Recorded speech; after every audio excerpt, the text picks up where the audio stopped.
Well, it seems the Ground Zero Mosque project has succeeded in dividing America like a shovel going through a pumpkin. Even the president has an opinion. Well, kind of an opinion. And now the story has gone worldwide. Everybody's waiting to see what happens. We all know that if Islam can get away with a stunt like this in America, it can get away with anything. People keep framing this as a religious freedom issue, but there's a difference between practicing your religion, which everyone has the right to do, and rubbing your religion in people's faces as a triumphalist political statement, which is what's happening here. I'd be interested to know just how bad an insult has to be before it's no longer protected by the First Amendment. After all, the Second Amendment gives Americans the right to bear arms, but in practice you need a permit to walk around packing hardware, and not everybody can get one, despite the Second Amendment. Also, I can't help wondering if Mayor Bloomberg's unwavering support for this project is less about his commitment to religious freedom and more about his business interests in Dubai, where his company is attempting to establish itself as a major supplier of Sharia financial services in the Middle East. Maybe somebody should ask him.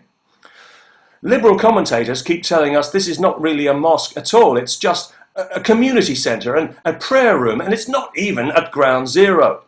Well, a mosque is both a community centre and a prayer room, and the mosque part of this building will occupy the top 2 floors, which means it will overlook the scene of conquest, which is why the site was chosen. When the governor of New York offered to help them find an alternative site, they wouldn't even discuss it. Moving it somewhere else would negate the very purpose of building it, which is to rub 9/11 in America's face. If they can't build it there, there's no point in building it anywhere else. Nobody knows where the money's coming from, and nobody wants to say. The developer was waiting tables 5 years ago, and now he's spending millions in cash on a building in downtown Manhattan. He must have had some very generous tippers.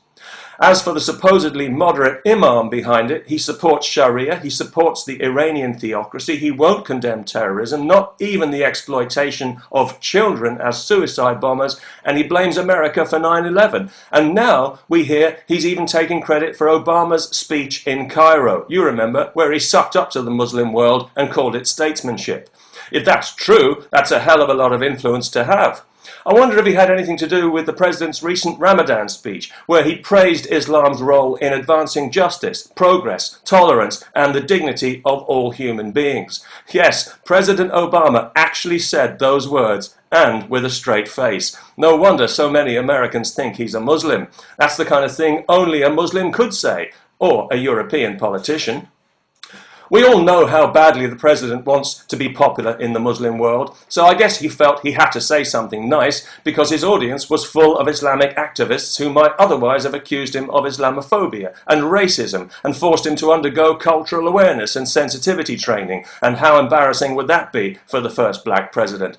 But whoever provided him with that PC garbage ought to be fired on the spot, because it makes Obama sound as if he has no respect for the intelligence of the American people, which is as good as saying he wants to be a one-term president.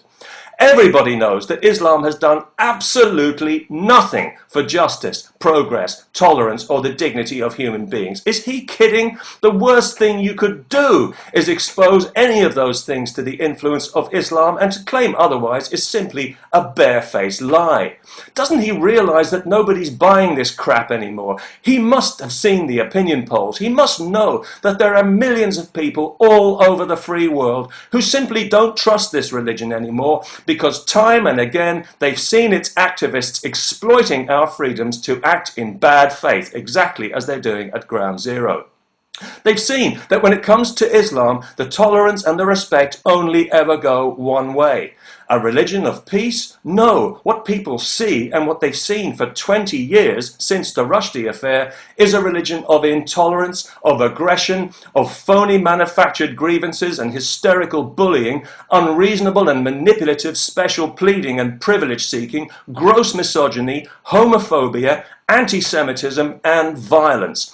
Anyone who speaks out against this religion can expect to be threatened with physical violence. Everything about it is confrontational. That's why it's unwelcome in the West, because it has made itself unwelcome. And that is what President Obama should have told those Islamic activists if he wants to call himself any kind of leader of the free world. And he should also have told them that this mosque is making their religion even more unwelcome. So building it has got to be just about the stupidest thing that any Muslim could want to do, unless they were acting in bad faith, and in this case they most certainly are. But that's no reason for idiots to go around abusing and assaulting people because they happen to be Muslim, as has happened a few times recently, because this issue is causing consternation among Muslims as well, some of whom, to their credit, have actually spoken out against it and condemned it as unnecessarily provocative. And predictably, one woman who did so in a meeting in New York was afterwards threatened over the phone. Classy. Still, if nothing else good comes out of this mess, at least it's given PC liberals the chance to stand up for something for a change, which must be quite a bracing experience for some of them.